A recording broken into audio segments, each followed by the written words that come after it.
Hey there everybody, AP here from the Dope Fiends Comics. Thanks for watching and welcome back. Today we're going to be doing a 4-part tutorial on miniatures. Now if you haven't already had a chance to watch our crochet animation series, In Your Dreams, it's on YouTube. There's a link to it in the comments below. Please check it out because these tutorials will deal with the second episode of In Your Dreams, in which we visit a conservatory that is part museum, part zoo, and part library. So for part 1 of our tutorials on how to do miniatures, we're going to be making miniature creatures in jars. Now let's get started. The creatures you can design are limited only to your creativity and the size of the jar you choose. So for that reason, be sure to pick an empty jar with a hole for the mouth that is wide enough to allow your creature access. I'm going to start with a 1-inch round ball of white clay that I'm going to separate into 2 equal pieces and set half aside. Then I'm going to separate that ball into 4 equal pieces, half and then half again, and I'm going to use those pieces for my arms and my legs. Going back to that first ball of clay that I set aside, I'm going to divide it again into 2 equal pieces, one for my head and one for my body.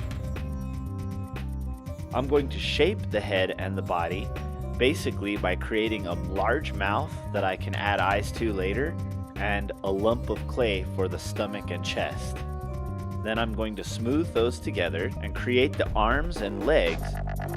I'll create the legs by taking one of the 4 small pieces of clay and rolling it into a tube that I can flatten at the end for toes and bend into shape with a knee in the middle. I create the arms by rolling a small ball of clay into a tube with a ball at the end and then pinching out 3 forms to make fingers. Use a tool in between the webs of the fingers to make them longer if you need to, and then curl them in to a fist-like shape. Pinch the ends of your arms and your legs onto your body and insert glass eyes. Outline the mouth with a tool if necessary. This will give it the aspect of teeth later on. After working with clay for a while, it gets very warm and it's hard to create details. So I'm going to go ahead and put this semi-finished form into the refrigerator to harden for about 3 minutes. When that's done, I'm going to use some tools to carve a little bit of details into my creature, such as the creases on his lips and some spots on his back. Meanwhile, I'll preheat the oven to 275 degrees. When you're ready, bake the creature for about 5 minutes. When you're done, make sure that your creature fits into your jar, but don't put him all the way in. It might be difficult to get him back out. Now, in order to paint our creature, I'm going to start with a wash of green paint. Then add stripes, spots, and details, such as the color of his lips and the inside of his mouth.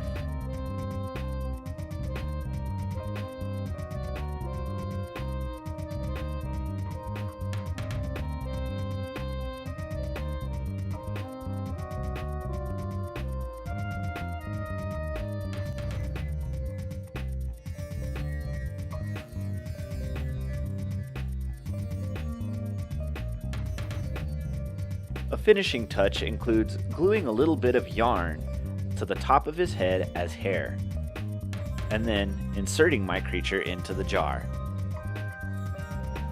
Again, your creatures are limited only by your own creativity and imagination.